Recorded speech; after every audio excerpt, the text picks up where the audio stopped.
우리가 사는 세상은 참 힘들고 어려운 일들이 많습니다. 그래서 어떤 사람은 망망대해와 같다, 오해다 이렇게 표현하는 사람들도 있는 것을 보게 됩니다. 그리고 그 망망대해 위에 떠 있는 우리 인생의 배는 마치 일엽편조 작은 배에 불과하다는 것을 말하고 있는 사람들도 많습니다.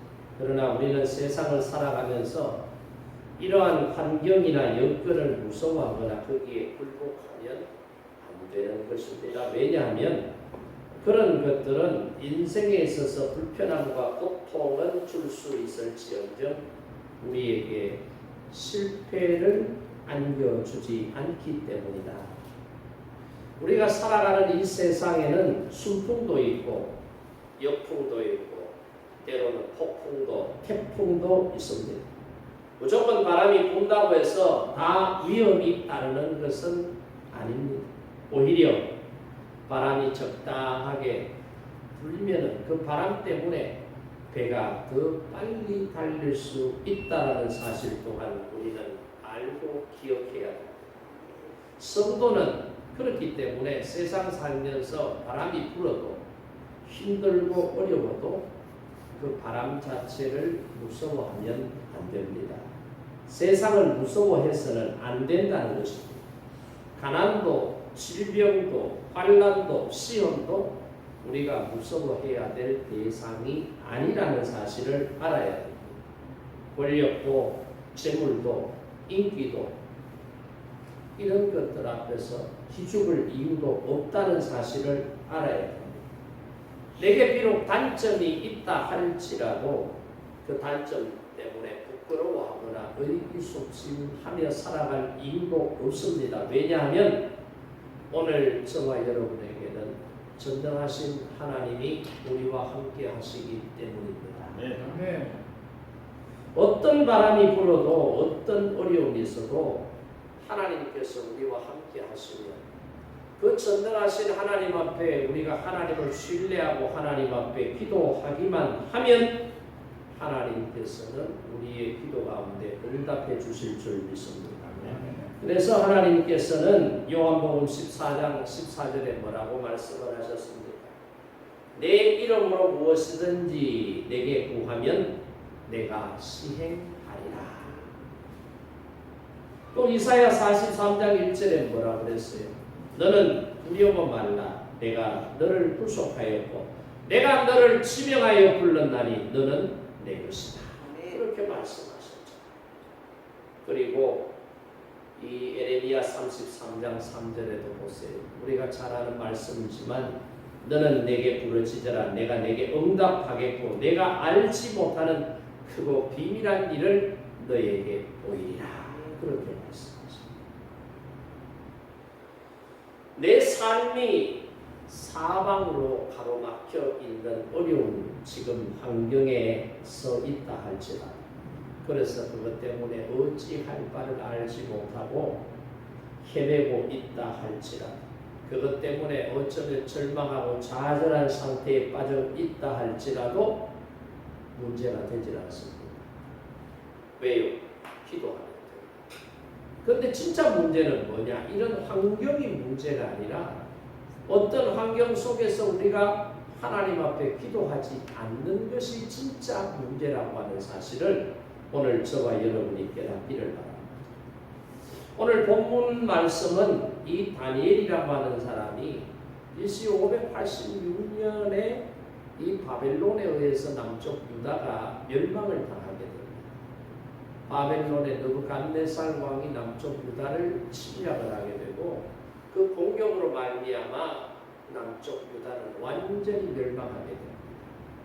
그때 많은 사람들이 죽었고 그때 많은 사람들이 포로로 바벨론에 붙잡혀 갔습니다.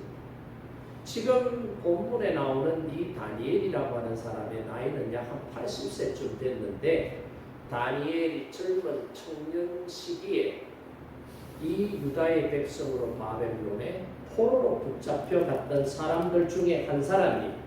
근데 이 다니엘은 어떤 사람이냐? 경건한 신앙인이었어. 그래서 바벨론의 포로로 붙잡혀갔을 때 바벨론 왕이 이 유다에서 붙잡아온 젊은 청년들을 특별 관리하면서 교육을 시킵니다. 친바벨론 정책을 실현하기 위해서 이들을 바벨론 교육에 적응하도록 해서 바벨론을 위해서 앞으로 일할 수 있는 공직자들로 키우기 위해서 특별 관리를 하는 거예요. 그때 이 유다에서 붙잡혀온 청년들 중에 다니엘서 전반에 보면은 사드락과 메삭과 아벤느고와 다니엘은 왕이 그들에게 좋은 음식을 내렸을 때 그 음식을 어떻게 했습니까? 거절하게 됩니다. 왜? 바벨론에서 나오는 음식들은 이 신전에 먼저 들어갔다가 신에게 바쳐진 후에 왕실에서 사용하고 필요한 사람들이 사용하고 난 이후에는 시장으로 그 물건들이 빠져나와서 일반 시민들에게 유통이 되는 거예요.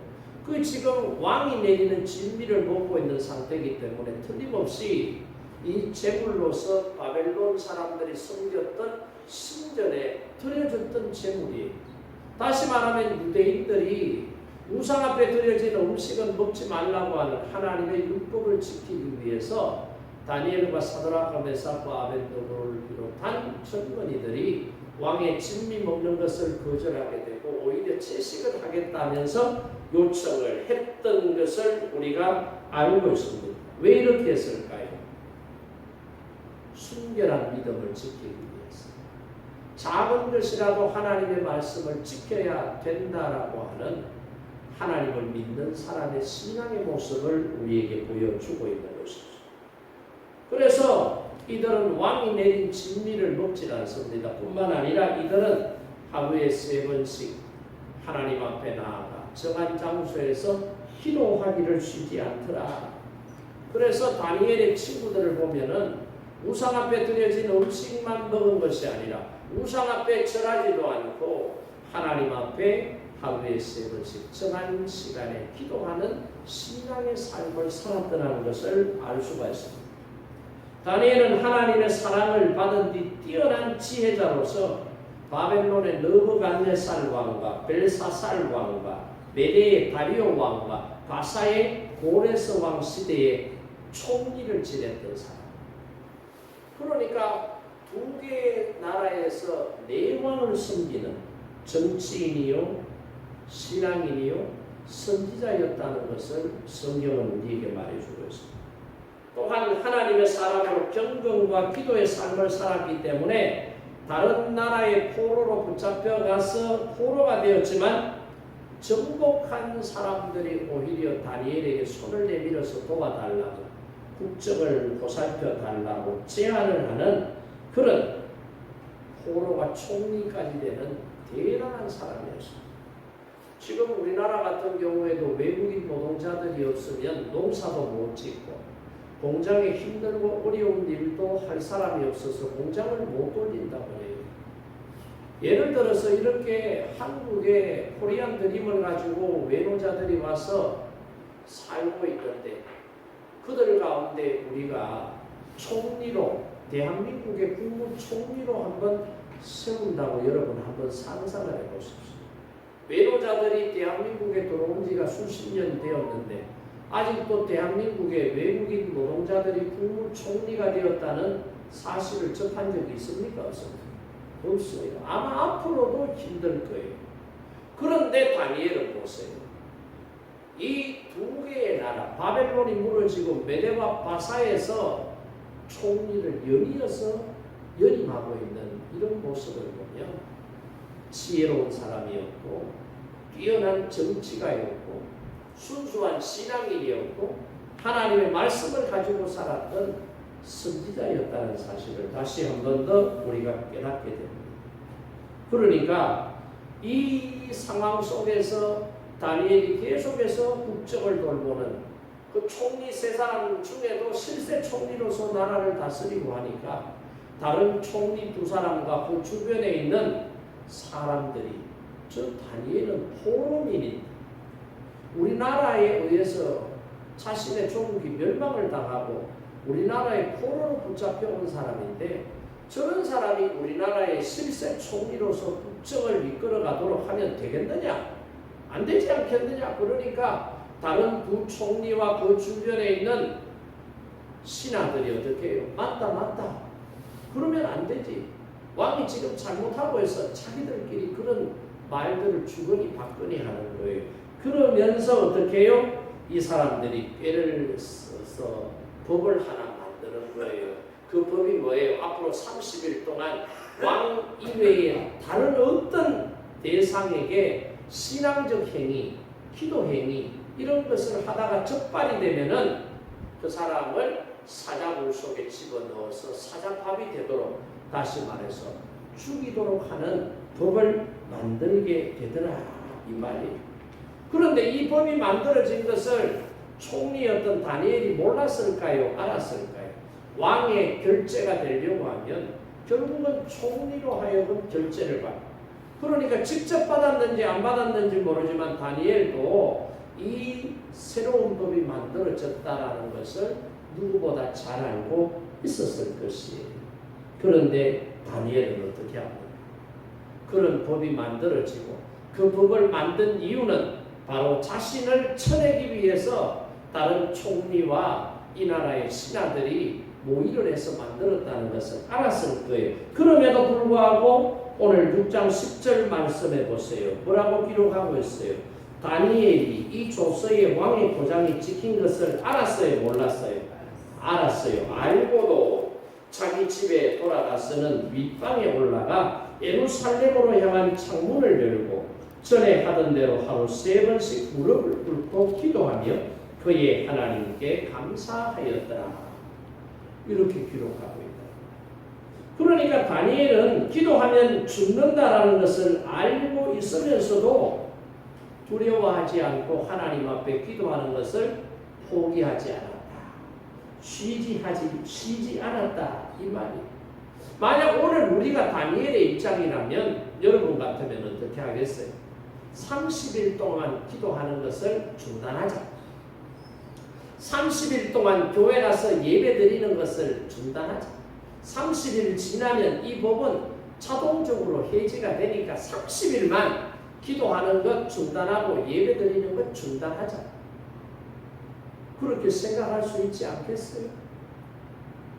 주일날 일 있으면 볼일 보러 가고, 주일날 예배 드리는 것보다 더 재미있는 곳이 있으면 더 재미있는 곳으로 가고, 교회 나와 신앙생활 하는데 좀 힘들고 어렵고 부담이 되면 교회 나와서 예배 드리고 신앙생활 하는 것을 중단하고, 이런 사람들이 얼마나 많아요 실제로. 설령 우리가 이렇게 하지 않는다 할지라도 그러면 기도하는 것 하루에 3번씩 하는 것 한 번으로 줄이자.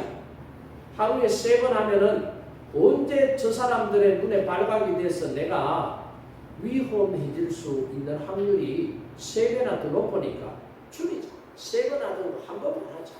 윗방에 올라가서 기도하는 것, 아랫방에서 잠자는 방에 불 끄고 바깥에서 안을 쳐다봐도 안에 누가 있는지 뭘 하는지 보지 못하도록 커튼을 치든지 조치를 취하고 하자.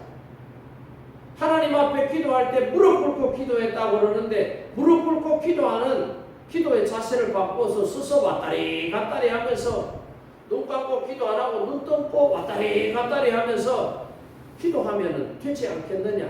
얼마든지 꾀를 부리면 꾀를 쓸 수 있는 상황이에요.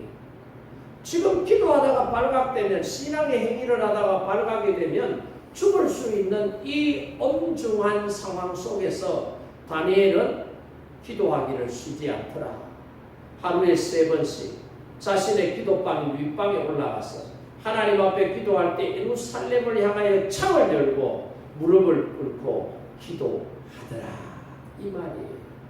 이게 아마 오늘 우리와 다니엘의 차이점이 아닐까 하는 생각을 해보게 됩니다.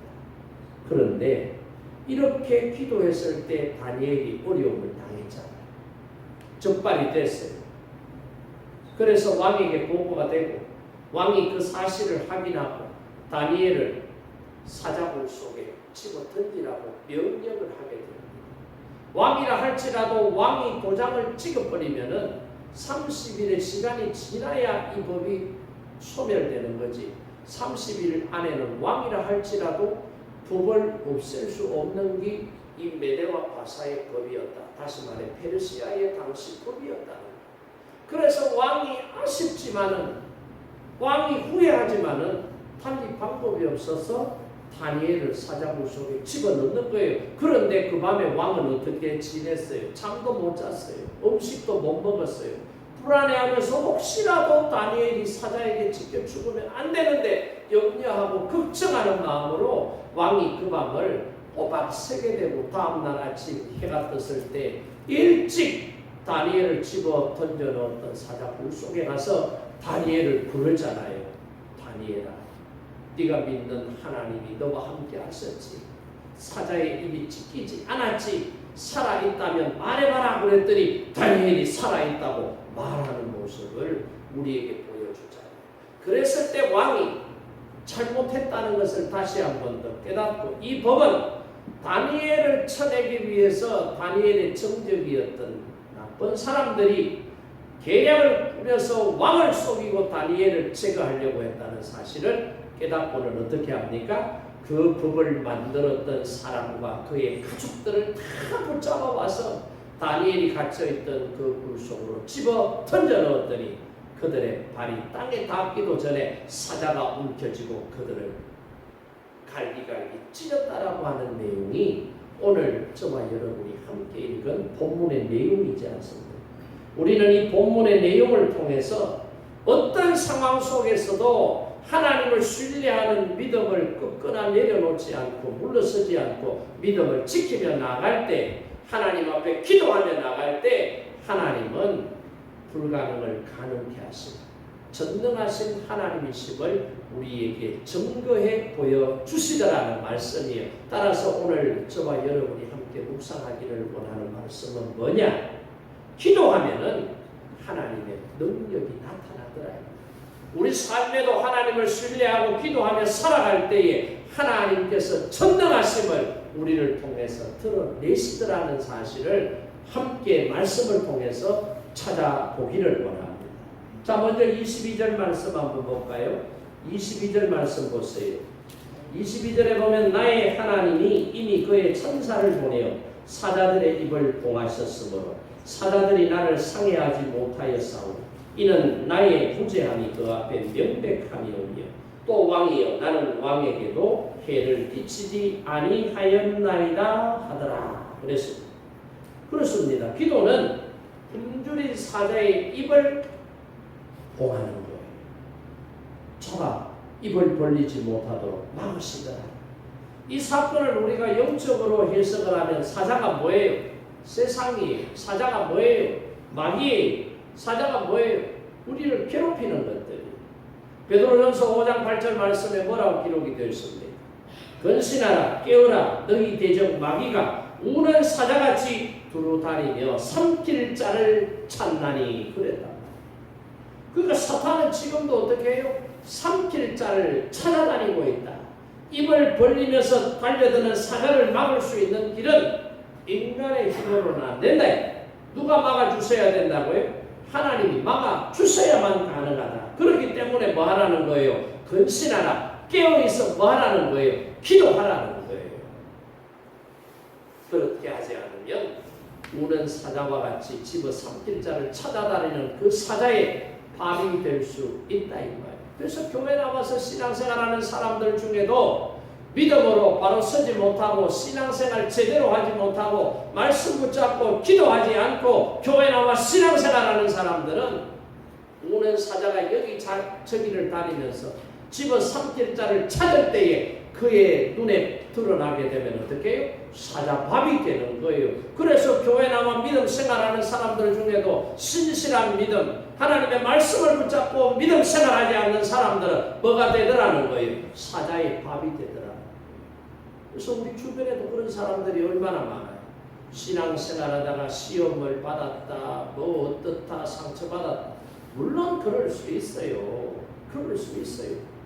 그러나 믿음으로 이겨내지 못하면 우는 사자의 밥이 될 수, 마귀의 밥이 될 수밖에 없다는 사실을 우리가 알아야 돼요.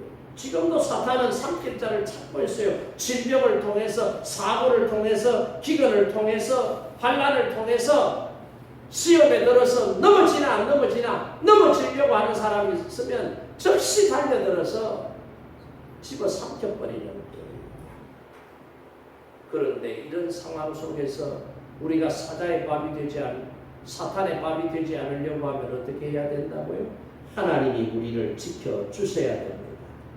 예수 믿는다고 해서 기도하지 않고 주님의 말씀을 내 삶에 적용해서 실천하지 않고 자기 마음대로, 자기 식대로, 자기 생각대로 신앙생활하면 살아남지 못한다.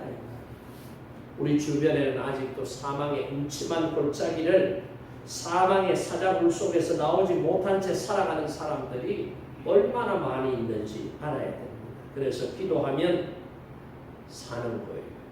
기도하면 그 사람이 살고, 기도하면 그 사람의 가정이 살고, 기도하면 그 사람이 출석하는 교회가 살고, 직장이 살아나는, 입을 벌려 우리를 집어삼키려고 했던 사자의 입을 하나님께서 틀어막으시고 봉하시기 때문에 우리는 살 수 있다라는 사실을 저와 여러분이 깨닫기를 원합니다.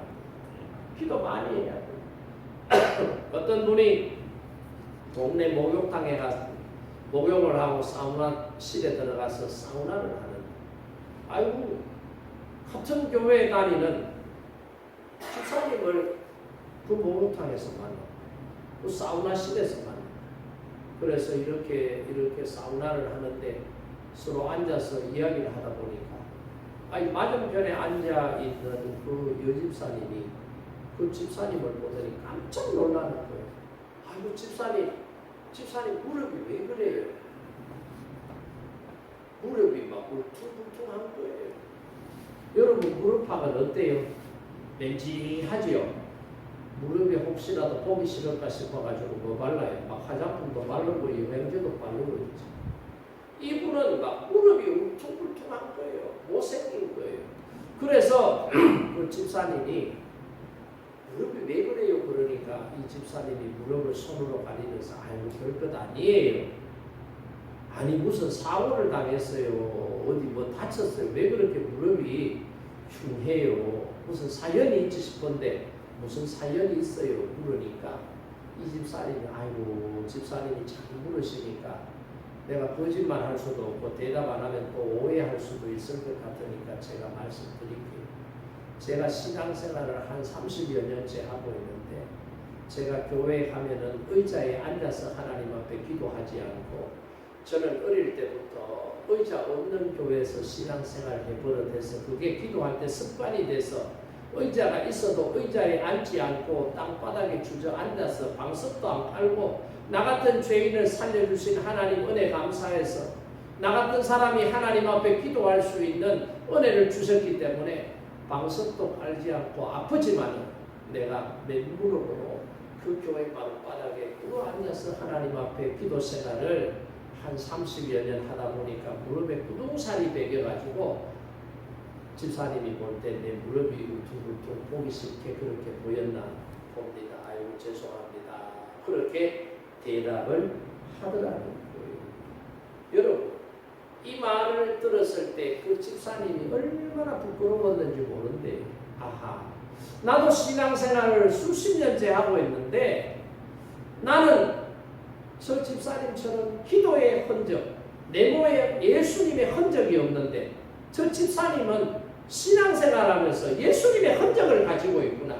기도자로 살기 위해서 하나님 앞에 꿇어앉아서 기도했더니 그 예쁜 무릎이 울퉁불퉁하게 구동살이 베기는 그렇게까지 기도하며 사는다는데 나는 지금까지 그렇게 기도하지도 않았고 편안하게 기도했고 잠시 기도했는데 아이고 저 집사님 보니까 내가 참 부끄럽구나. 나도 이제부터 기도생활 열심히 해야 되겠다. 그 마음의 결심을 했다는 간증이 있습니다. 여러분 우리가 신앙생활하면서 열심히 믿음생활해야 돼. 기도생활도 열심히 해야 돼. 하나님 은혜 받기를 원하고 복 받기를 원하고 하나님과 동행하기를 원한다고 말하고 생각하지만은 정작 하나님과 동행하는 삶을 살지 않고 있는 거예요. 학교에 다니는 애가 공부 잘해야지. 이번에는 우등상 받아야지. 졸업할 때는 성적 우수상 받아야지. 우리 엄마 아빠 어깨에 뽕 좀 넣어줘야지. 그 생각만 하고 공부를 열심히 안 해요. 덥다고 자빠져 자고 덥다고 피서가고 남들 놀 때 다 놀고 남들 공부할 때도 놀고 그러면 그 공부 잘하는 학생이 되겠어요? 성적이 좋아서 졸업할 때 성적 우수상 받고 졸업할 수 있겠느냐 이 말이에요. 한때 떠돌았던 유행했던 말들 중에 하나가 그 발레리나 강수진이라고 하는 그 발레리나의 발을 그 발레리나가 발레 연습하는 것을 광고 어떤 기업에서 광고로 찍은 거예요. 텔레비전 광고에도 한때 많이 나왔습니다. 강수진이라고 하는 세계적인 한국이 나온 발레리나가 세계 정상에 우뚝 설 수 있었던 이유가 뭘까? 태어날 때부터 발레의 소질을 가지고 태어난 천재였을까? 아니면 천재적 기질도 가지고 있으면서 열심히 노력하는 노력형의 사람이었을까? 조명을 하면서 접근을 했더니 이 사람은 열심히 노력하는 타고난 기질도 있지만 열심히 노력하는 그래서 남들이 발레리나가 신는 슈즈 한 켤레를 망가뜨리는데 수개월이 걸린다면 강수진은 1년에 9켤레씩 그 발레리나가 신는 슈를 갈아 신을 만큼 열심히 연습하고 또 연습하고 연습했다는 거예요. 그래서 그가 이 발레리나가 신는 신발을 벗어보니까 발이요 개구리 발 모양으로 생겼더라. 얼마나 연습했으면 예쁜 발이 형태가 으스러지고 개구리 발처럼 발의 모양이 변형이 되었을까. 그 모습을 보면서 얼마나 많은 사람들이 감동을 받았는지 모른다 이 말이에요.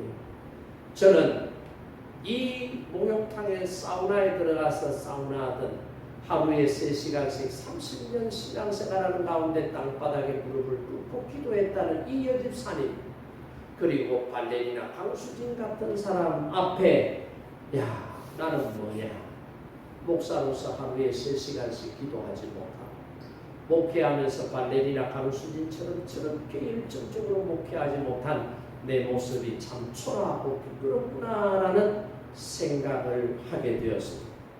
오늘 여러분들도 이 두 사람의 이야기를 통해서 나도 기도하는 사람이 되자. 하루에 30분 기도했다면 기도의 시간을 늘려서 하나님 앞에 기도하자. 나도 낙타 무릎처럼 하나님 앞에 기도의 무릎을 가진 신앙인으로 나도 살아야지. 내게 주어진 일이 무엇이든지 강수진처럼 열정을 가지고 열심히 일하는 그래서 하나님께서 내게 맡겨주신 사명을 내 삶을 살아가는 날들 가운데 감당하며 살아가는 그런 은혜가 있기를 원합니다.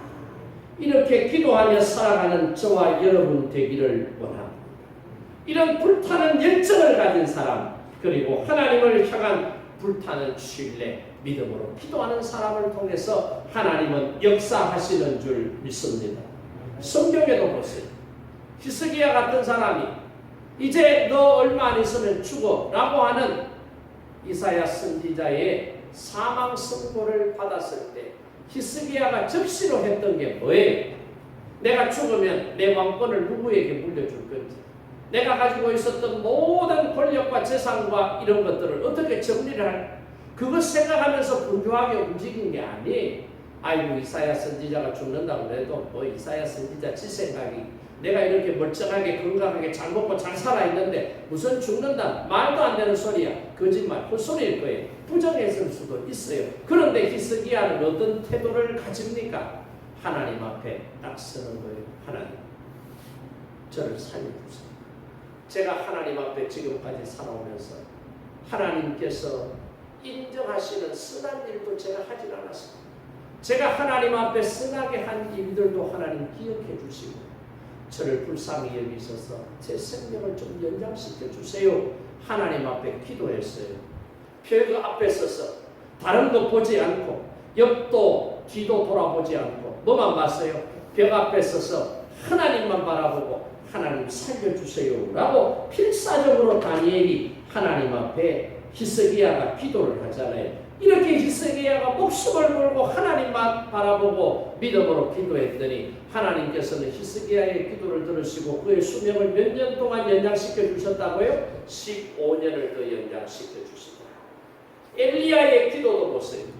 3년 6개월 동안 비가 내지 않아요. 북이스라엘에 3년 6개월 동안 비가 내지 않아서 모든 산천 초목들이 다 바삭바삭 말라. 풀도 없어요. 곡식도 못 키워요. 그래서 3년 6개월 동안 기근이 계속되는 거예요. 그랬을 때 이 엘리야 선지자가 머리를 무릎팍 사이에 집어넣고 하나님 앞에 필사적으로 기도.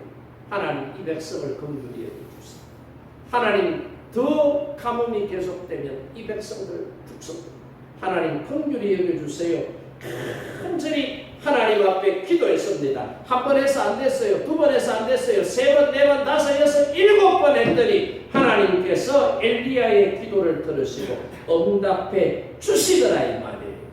3년 6개월 동안 하늘이 닫혀 비가 내지 않았는데 엘리야 선지자가 하나님 앞에 간절히 기도할 때 하나님께서 하늘 문을 여시고 땅 위에 비를 내리시고 3년 6개월의 가뭄이 끝이 나고 북이스라엘에 단비가 내리고 생명이 살아나는 은혜를 하나님께서 허락하시더라 이 말이에요. 엘리사 선지자가 보세요. 한 과부의 아들이 죽었어요. 그랬을 때 그 아들 몸 위에 자기 몸을 눕히고는 뭐합니까? 기도하는 거예요. 응답이 없었어요. 그러나 포기하지 않고 하나님 앞에 기도하며 나아갔더니 하나님께서 그 여인의 죽은 아들의 혼을 다시 불러들여 살아나게 하시는 하나님의 능력이 기도 가운데 나타나더라 이 말이에요. 만약 여러분이 사자굴 속에 던져졌다면 지금 여러분은 뭐 하실 거예요? 도망 다닐 거예요? 숨을 거예요? 사자한테 살려달라고 싹싹 빌 거예요? 뭐 하실 거예요? 여러분이 해야 될 일은 기도해야 됩니다. 사자굴 속에 내가 지금 들어 앉았다면 누군가가 나를 사자굴 속에 집어 던졌다면 지금 내가 사자굴 속에서 해야 될 일은 하나님 앞에 기도하는 일이다. 지금 만약 여러분의 가정에 위기가 왔다. 여러분 가정이 힘들고 어렵다. 그러면 여러분들이 뭐 해야 돼요? 하나님 앞에 기도해야 될 때다. 미루면 안 돼요. 지금 이 자리에서 기도해야 돼요. 여러분의 가정에 돌아가서 제일 먼저 뭐 해야 되느냐? 기도의 방을 만들고 그 기도의 방에서 하나님 앞에 무릎을 꿇고 하나님 앞에 기도하면 하나님께서 문제를 해결해 주실 줄 믿습니다.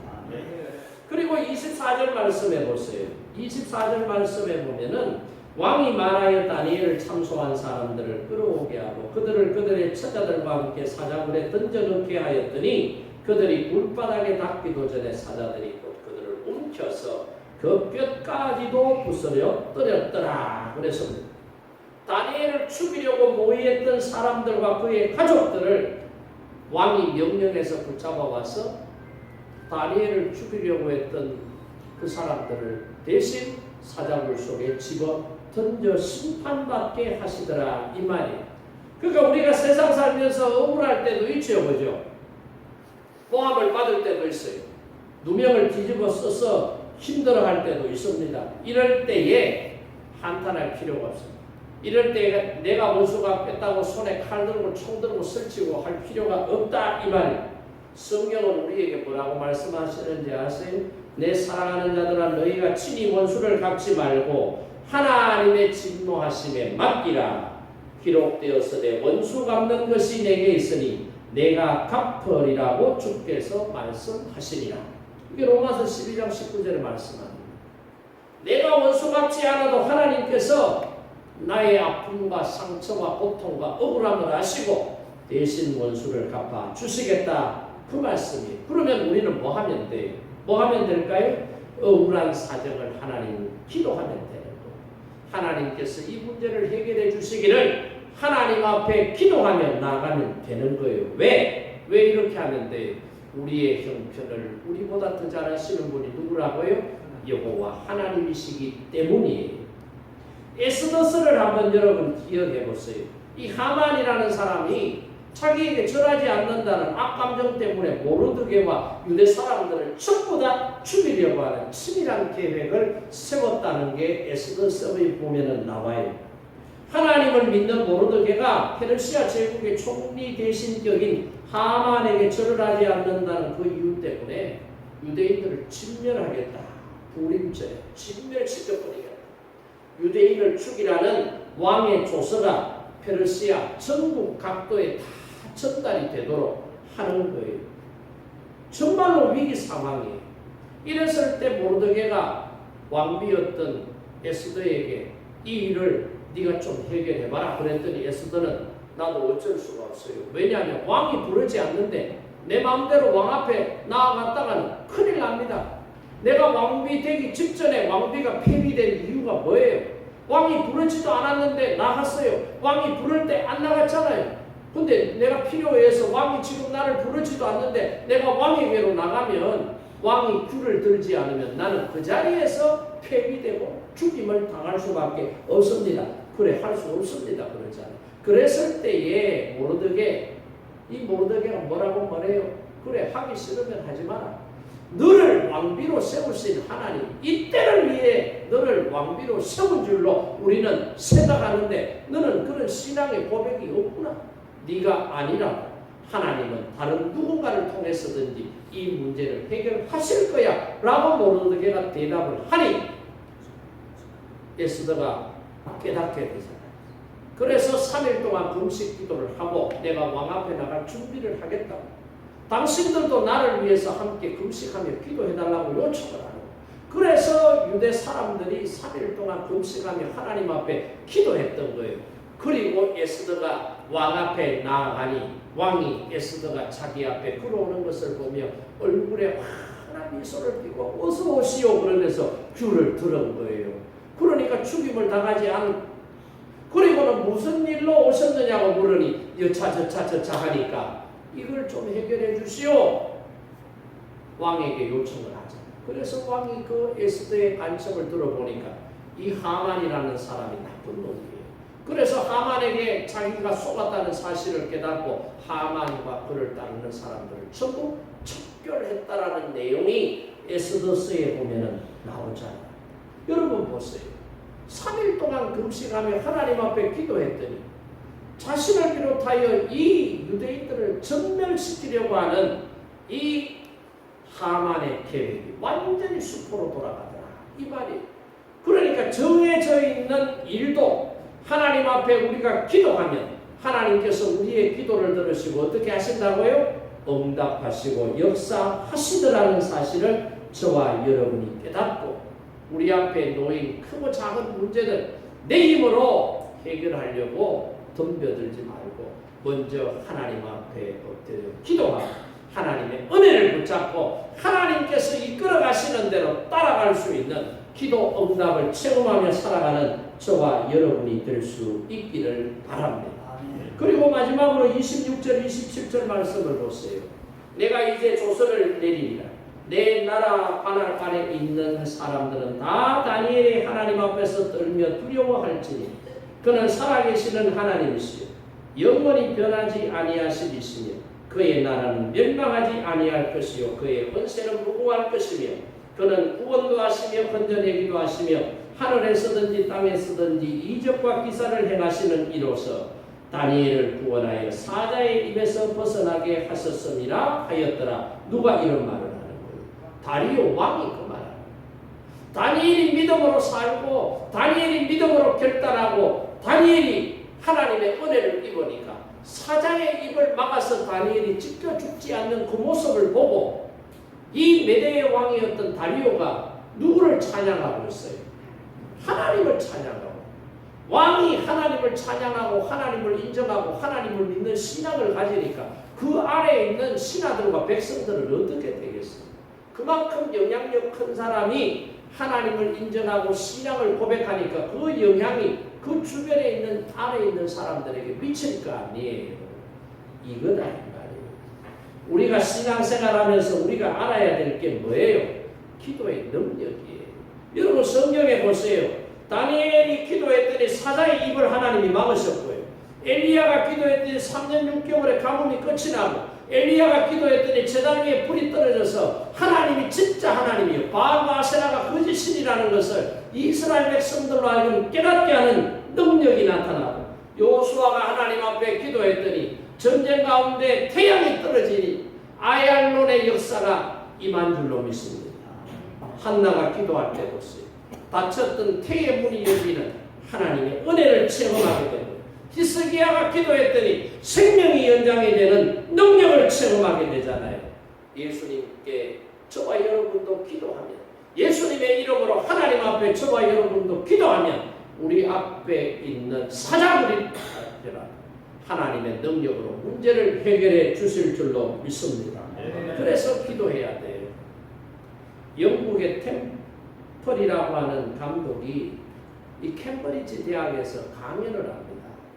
예배 시간에 설교를 하면서 말씀을 전하는데, 그 캠브리지 대학에 있는 그 뛰어난 교수들과 그 우수한 학생들이 있는데, 내가 가서 그들에게 어떤 말씀을 전해야 될까 고민을 하다가 이 템플 감독이 기도를 응답하시는 하나님이라는 제목을 주고 그 시간에 설교를 하고, 설교를 다 하고 나니까 학생 하나가 질문을 하네요. 목사님, 시대인데 지금 이 과학을 기반으로 해서 우리가 살고 있는 시대인데 아직도 미신적 요소가 강한 샤머니즘적인 기도를 통해서 하나님이 응답하신다, 그런 설교를 합니까? 목사님 진짜 그렇게 생각을 합니까? 기도하면 정말 응답됩니까? 그렇게 질문하는 거예요. 제가 생각할 때 기도해서 응답되는 게 아니라 우연히 하다 보니까 그렇게 되는 거라고 저는 생각합니다. 어쩌다 보니까 그렇게 된 걸 가지고 목사님은 기도해서 응답받아라, 기도하면 응답된다, 그렇게 말씀하시는데 그거 우연의 일치가 아닐까요?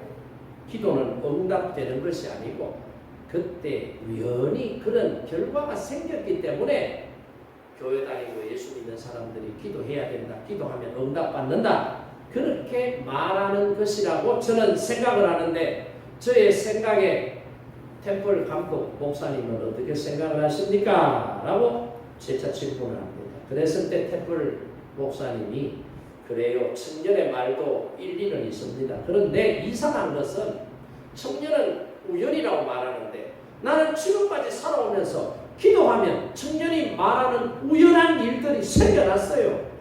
기도 안 하면 우연한 일이 안 생겼어요. 기도하면 청년이 말하는 우연히 그런 일이 생겼다라고 말하는데, 나는 그런 우연한 일들을 기도 생활하면서 여태까지 엄청나게 많이 체험을 했어요. 그래서 나는 기도하면 응답받는다라고 말하는 거예요. 기도가 응답되는 것이 우연이든 아니든 기도하면 응답되기 때문에 나는 하나님 앞에 기도합니다. 할렐루야. 이렇게 대답을 하는 거예요. 그렇습니다. 기도하면 되고 기도 안 하면 안 되는 거예요. 기도하면 안 되다가도 되게 하시는 하나님의 은혜가 기도하는 사람을 통해서 허락이 되고 체험이 되게 하시더라 이 말이에요. 왜냐하면 역사를 주관하시고 인간의 생사화복을 주관하시고 여러분 한 개인의 역사를 이끌어 가시는 분이 누구시라는 거예요? 여호와 하나님이십니다. 그 여호와 하나님 앞에 우리가 기도하면 하나님께서는 우리의 기도를 들으시고 우리의 기도 가운데 응답해 주시는 능력이 임하실 줄로 믿습니다. 그래서 기도해야 돼요. 그래서 기도를 소홀히 하면 안 된다 이 말이에요. 그래서 열심히 기도해야 돼요. 그래서 빌 하이베르스라고 하는 목사님이 책을 쓴 게 너무 바빠서 기도합니다. 너무 바빠서. 우리는 어떻게 생각해요? 반대로 너무 바빠서 기도할 시간이 없어요. 바빠서 기도 못해요 그러잖아요. 근데 영적으로 사는 사람, 믿음으로 사는 사람은 어떻게 해요? 너무 바쁘기 때문에 뭐 한다는 거예요? 기도한다는 거예요. 왜? 바빠서 기도할 시간이 없는 것이 아니라 바빠서 할 일들이 많기 때문에 그 할 일들 가운데 하나님의 은혜와 능력이 임하시면 내가 하는 것보다 훨씬 더 풍성하고 좋은 결과들이 생기는, 그러니까 내 힘으로 하려고 분주하게 설치고 나대지 않고 바빠서 못 살겠네 말하지 않고 먼저 하나님 앞에 기도하고 하나님께서 이끌어가신 대로 내가 순종하고 따라갔더니 내가 생각하고 일할 때보다 하나님의 생각을 쫓고 일할 때 훨씬 더 많은 은혜와 능력과 축복을 누리게 되더라는 거예요. 그래서 빌 하이리스 목사님은 바쁘기 때문에 기도합니다. 할렐루야. 이제 저와 여러분도 바빠서 기도 못한다고 시간 없어서 기도 못한다고 이런 말 하시지 말고 바쁘기 때문에 더 기도합니다. 이렇게 고백하면서 기도하며 살아가는 은혜가 저와 여러분 가운데 있기를 원합니다. 그래서 오늘 말씀을 통해서 기도는 만사를 변화시키고 우리의 이성과 상상을 초월하는 하나님의 능력이 임하는 통로가 뭐예요? 기도다.